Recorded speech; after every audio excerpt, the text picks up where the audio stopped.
Untuk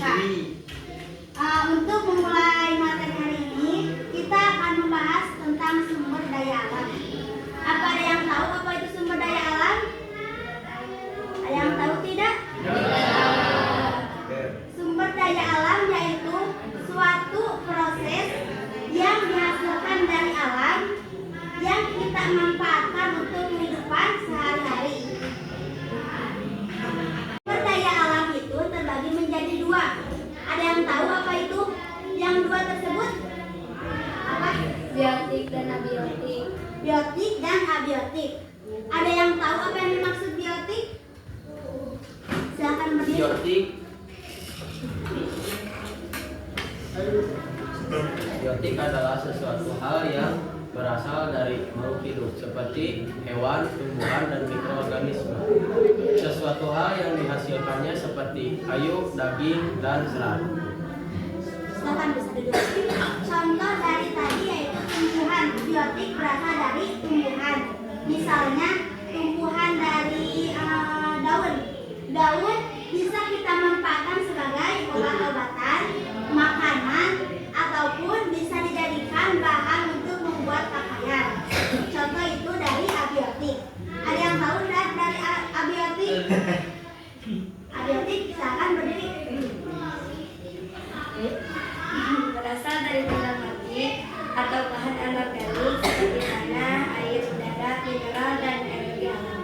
Bisa disebutkan contoh manfaat dari udara? Tidak tahu. Tidak tahu. Udara.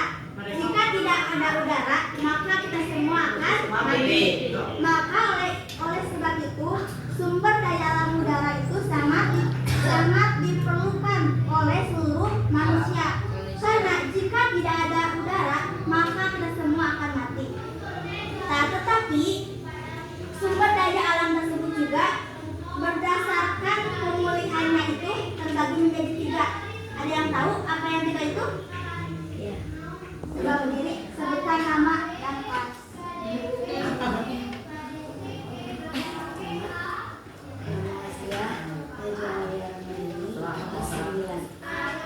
Apa yang jawabannya?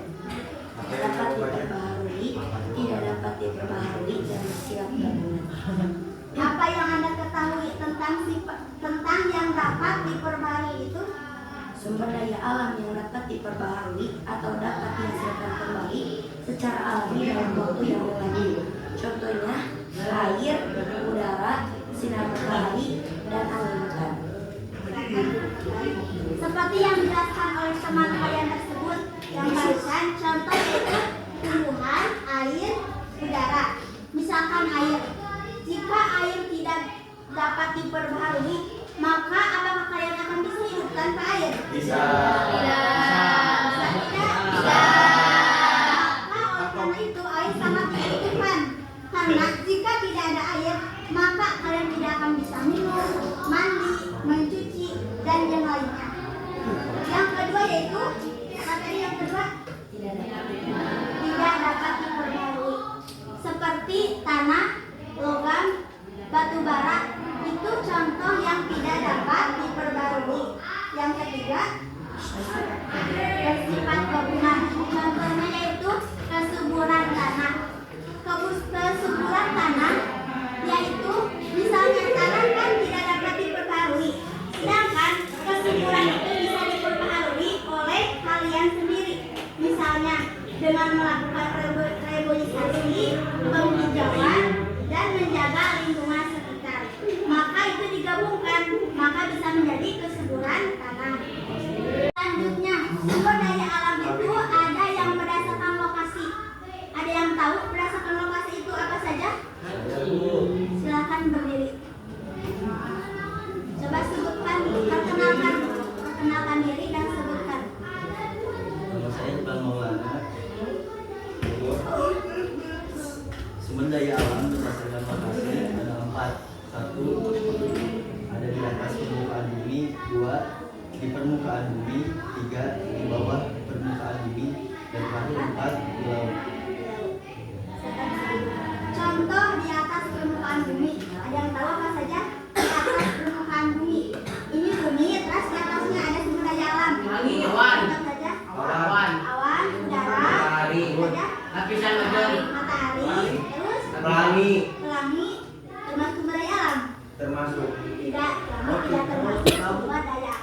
Jadi yang ada di atas permukaan bumi itu udara, matahari, awan tidak termasuk sumber daya alam. Contohnya itu. Terus yang kedua, Irfan bisa disebutkan kembali Itu di permukaan bumi. di permukaan bumi kita. Apa saja sumber daya alam? Contohnya terus Jukut, daun, tangan kayu, laut termasuk ke dalam tumbuhan. Karena tumbuhan apa saja? Albiso. Air. Albiso termasuk ke dalam Ayo. tumbuhan. Yang ketiga yaitu bisa sebutkan kembali Permukaan bumi. di bawah permukaan bumi. Biasanya di bawah permukaan bumi itu yang bisa diolah gas, minyak, minyak bumi, oli, batu bara. Ayam. Itu yang paling perhiasan. Emas, garam. Itu termasuk sumber daya alam yang ada di bawah permukaan bumi. Yang keempat Di laut. di laut. Contohnya ikan, pasir, di laut, di laut. cumi-cumi, Terumbu karang, rumput laut, cumi-cumi, cumi-cumi, Sotong. cumi hewan. Mana? Ya seperti itu contoh dari laut, terumbu karang. Bisa tidak termasuk. Contohnya seperti itulah terumbu karang, ikan, pasir tidak termasuk. Tapi untuk perhatiannya, materi hari ini dicukupkan sekian.